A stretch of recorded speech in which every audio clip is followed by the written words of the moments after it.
Summer कुछ दिनों के लिए अपने गांव आया था। पिछले कई सालों से वह अपनी ड्यूटी की वजह से गांव नहीं आ पाया था, लेकिन जब वह गांव आया और अभी 2 ही दिन नहीं बीते थे कि उसके घर पे कुछ लोग आए। उन्होंने उसे बताया कि साहब ने आपको तुरंत हेड ऑफिस बुलाया है, आपको तुरंत चलना पड़ेगा। समर भी तुरंत निकल पड़ा और जल्दी हेड ऑफिस पहुंच गया। उसके वरिष्ठ अधिकारी उसका इंतज़ार कर रहे थे। उन्होंने उसे बताया कि सॉरी, तुम छुट्टी पर हो, फिर भी तुम्हें बुलाया, लेकिन क्या करें, मजबूरी थी। हमारे एक मंत्री अपने परिवार के साथ पिकनिक पर गए हुए थे और वहाँ से ही अपने परिवार के साथ गायब हो गए हैं। हमने उनके मोबाइल को ट्रेस करने की कोशिश की, लेकिन हमें सफलता नहीं मिली। हमारी पुलिस टीम पूरी तरह से खोजबीन कर रही है, लेकिन उनका कोई सुराग नहीं मिल रहा है। उन्होंने पूरे इलाके को छान मारा, फिर भी उनके हाथ कुछ नहीं लगा। उस जगह से पहले भी कई लोग गायब हो चुके हैं, इसलिए यह केस तुम्हें ही सुलझाना होगा। हमें तुम पर पूरा भरोसा है। हमें यकीन है कि तुम इस केस को सुलझाने में ज़रूर कामयाब होगे। तब समर ने अपने वरिष्ठों से पूछा, मंत्री साहब पिकनिक पर कहाँ गए थे? वरिष्ठों ने बताया, राजस्थान के पास बिलासपुर नाम का एक गांव है। वहाँ के पास में एक किला है, उस किले में रहने की सुविधा भी है। मंत्री साहब अपने परिवार के साथ वही पिकनिक पर गए हुए थे। इससे पहले भी कई लोग उस किले में रुकने के लिए गए थे, वे भी वापस नहीं आए। वहाँ के पुलिस स्टेशन में उन लोगों के गायब होने की शिकायत दर्ज है, इसीलिए तुम्हें मंत्री साहब के साथ साथ उन सभी गायब लोगों की तलाश भी करनी होगी। तुम कल ही निकल जाओ। हमने तुम्हारे रहने की व्यवस्था उसी किले में कर दी है, ताकि तुम्हें जांच करने में आसानी हो और सच्चाई जल्द से जल्द सामने आ सके। अगले दिन ही समर राजस्थान पहुंच गया। वहाँ के पुलिस इंस्पेक्टर ने उसे किले के पास छोड़ दिया। किले के पास पहुंचते ही किले के आसपास रहने वाले गाँव वाले उसे अजीब नज़र से देख रहे थे। पुलिस इंस्पेक्टर ने समझाते हुए कहा, सर आप अब आराम करें, हम कल पुलिस स्टेशन चलेंगे। वहाँ मैं आपको सभी गायब लोगों की जानकारी दूंगा।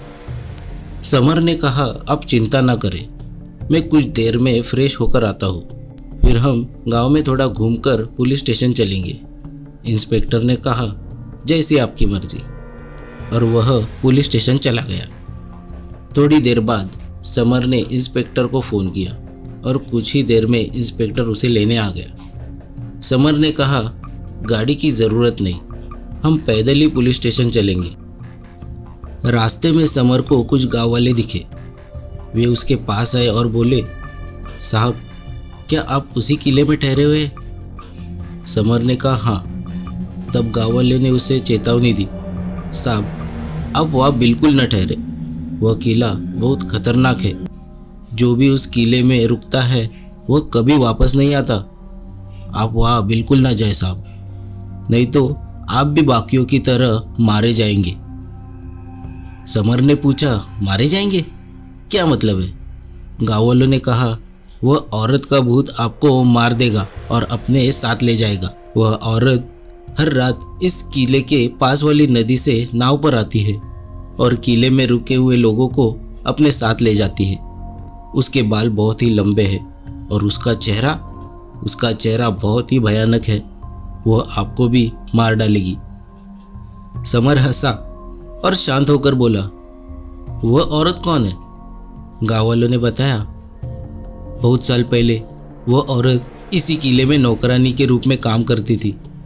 उसका गांव नदी के पार था, इसीलिए वह रोज नाव से किले में आती थी। लेकिन एक दिन किले के राजा की बुरी नज़र उस पर पड़ गई और उसने उसके साथ बलात्कार करने की कोशिश की। तब उस औरत ने किले से कूदकर नदी में अपनी जान दे दी। तब से जो भी इस किले में रुकता है वह अगले दिन कभी नहीं दिखता, क्योंकि वह औरत किले में आने वाले हर व्यक्ति की बलि लेती है। इसीलिए हम आपसे विनती करते हैं कि आप इस किले में बिल्कुल ना रहें। समर वहाँ से तुरंत पुलिस स्टेशन गया। उसने वहाँ सभी गायब लोगों की जानकारी ली, लेकिन उसमें उसे कोई समानता नहीं मिली। वह सोच में पड़ गया कि आखिर इस किले में ऐसा क्या है जो लोगों को गायब कर देता है। उसने इंस्पेक्टर से कहा, अब हम निकलते हैं, लेकिन मुझे किले में नाव से जाना है। इंस्पेक्टर ने व्यवस्था कर दी। थोड़ी देर बाद समर और इंस्पेक्टर नाव से किले की ओर निकल पड़े। समर नदी के बहाव और किले की ओर देख रहा था। उसे सब कुछ सामान्य लग रहा था। किले में पहुंचकर इंस्पेक्टर ने समर को वहीं छोड़ दिया और वहां से चला गया। समर रात होने का इंतजार करने लगा। उसे भी उस औरत के भूत को देखने की उत्सुकता थी। मध्य रात्रि बीत गई, लेकिन उस औरत का कोई आता पता नहीं था। फिर लगभग 2 बजे समर ने नदी में एक सफ़ेद आकृति को नाव पर बैठे किले की ओर आते हुए देखा। समर दौड़कर नदी की ओर गया, लेकिन तभी उसे एहसास हुआ कि वह सफ़ेद आकृति उसके कमरे की ओर जा रही है। उसने तुरंत अपने कमरे में छुपकर बिस्तर पर कुछ आकृति बना दी ताकि देखने वाले को लगे कि वह समर सो रहा है। तभी वह सफ़ेद आकृति कमरे में आई। अब समर को साफ साफ दिखाई दे रहा था कि वह एक औरत थी। लंबे बाल, भयानक चेहरा और हाथ में एक तेज धार चाकू था। उस औरत ने बिस्तर पर वार करना शुरू कर दिया। समर ने तुरंत लाइट जला दी। लाइट देखकर वह औरत घबरा गई और भागने लगी। समर ने उसका पीछा किया। वह नदी की ओर भागी, लेकिन तभी समर के सिर पर किसी ने एक जोरदार वार कर दिया और वह बेहोश हो गया। जब उसे होश आया तो वह एक नाव में बंधा हुआ था। उसके सामने वही डरावनी औरत हंस रही थी। फिर उसे फिर बेहोश कर दिया गया। अगली बार उसे जब होश आया तो वह एक अंधेरी कोठरी में था। उसके हाथ पांव बंधे हुए थे।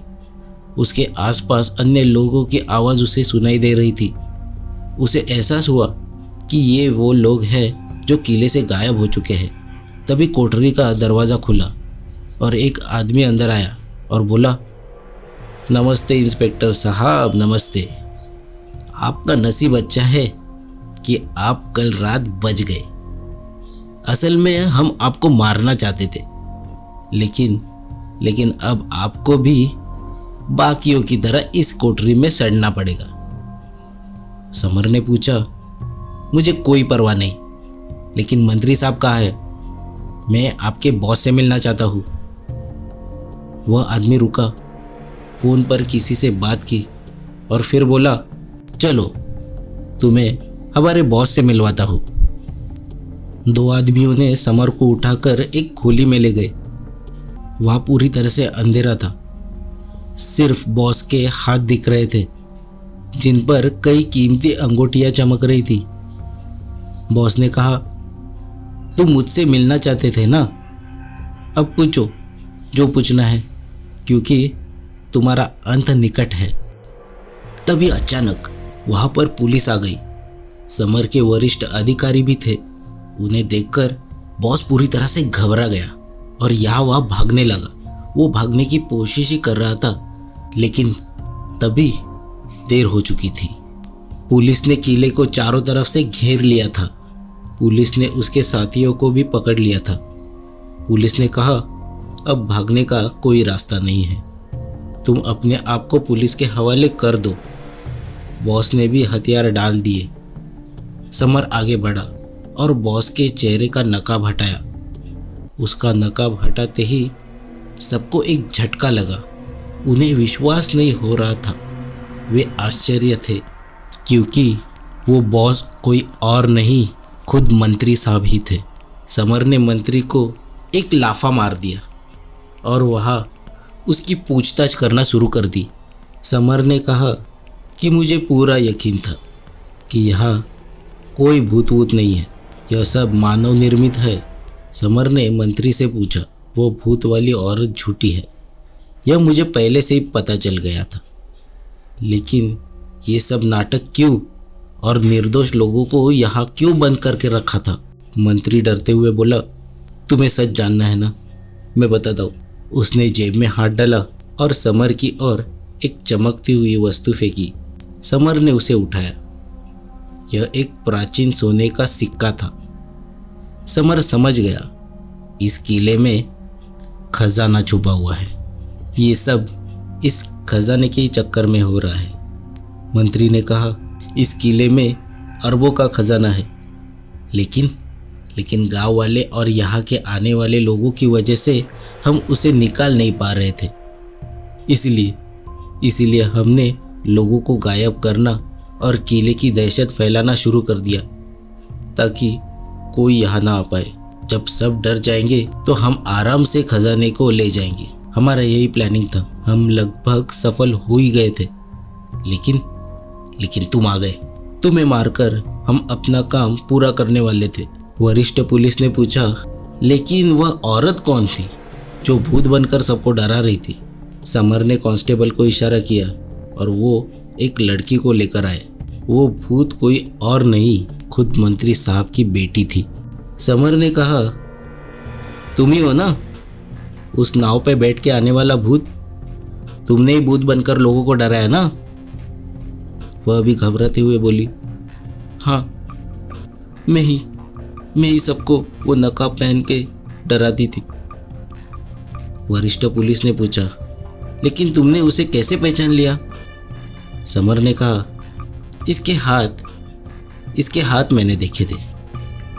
मैंने उस रात जब लाइट जलाई थी तभी देख लिए थे, और किले पर पकड़े गए सभी लोगों में बस यही युवती मिली। मुझे समझ आ गया कि ये सिर्फ तुम ही हो। मंत्रियों के साथियों में वो गांव का पुलिस वाला भी शामिल था, जो समर को नाव में छोड़कर चला गया था। उसने ही समर के सिर पर डंडा मारा था। तभी आगे बढ़कर समर ने ज़मीन पर से एक चादर हटाई और नीचे एक तहखाना था, जहाँ मंत्री के कपड़े थे और नकली भूत का मुखौटा और खजाने से मिले हुए कुछ सोने के सिक्के थे। समर ने कहा, यह सब सबूत है कि मंत्री साहब ही इस साजिश के मास्टरमाइंड है। मंत्री ने डरते हुए कहा, साहब जाने दो, इस केस को यही दफ़ा कर दो। मैं आपको पैसा देना चाहता हूँ। लेकिन वरिष्ठों ने उसकी बात कुछ नहीं सुनी। वरिष्ठ लोगों को पता चल गया था कि ये मंत्री एक भ्रष्ट है। इसके ऊपर कई संगीन गुने हैं और इसी गुनों में से छूटने के लिए उसको पैसे की ज़रूरत थी, और इसी पैसे के चक्कर में उसने खजाने पर नज़र रखी हुई थी, और खजाना बेचकर मिलने वाले पैसे में से ये अपने सारे पाप धोना चाहता था। समर ने उनकी अंगूठियाँ और तहखाने के सबूतों के आधार पर उन्हें पकड़वा दिया। अंत में पुलिस ने सभी बंदियों को छुड़ाया, खजाने को सुरक्षित किया, और मंत्री, वो गांव का पुलिस वाला तथा उसकी बेटी, तीनों को गिरफ्तार कर दिया। समर के वरिष्ठों ने पूछा, तुमने ये सब कैसे किया? समर मुस्कुराया और वरिष्ठों से कहा, इस गांव में मैं अकेला नहीं आया था। मेरा एक सहयोगी भी छुपकर मेरा पीछा कर रहा था। मेरी छोटी छोटी चीज़ों पे वो नज़र रख रहा था। जब मैं नाव में बैठकर उस किले की ओर आया, तभी एक और नाव भी हमारे पीछे आई थी। उसमें मेरा सहकारी भी था। वो शुरू से मेरे कांटेक्ट में था। उसी ने यहाँ पे आपको और पुलिस को बुलाया। आखिरकार मंत्री ने हार मान ली और समर ने अपनी छुट्टियों का आनंद लेने के लिए अपने गांव लौटने की तैयारी करना शुरू कर दी। तो दोस्तों, आपको ये कहानी कैसी लगी, ये हमें कमेंट करके ज़रूर बताइएगा, और ये वीडियो को लाइक करिए।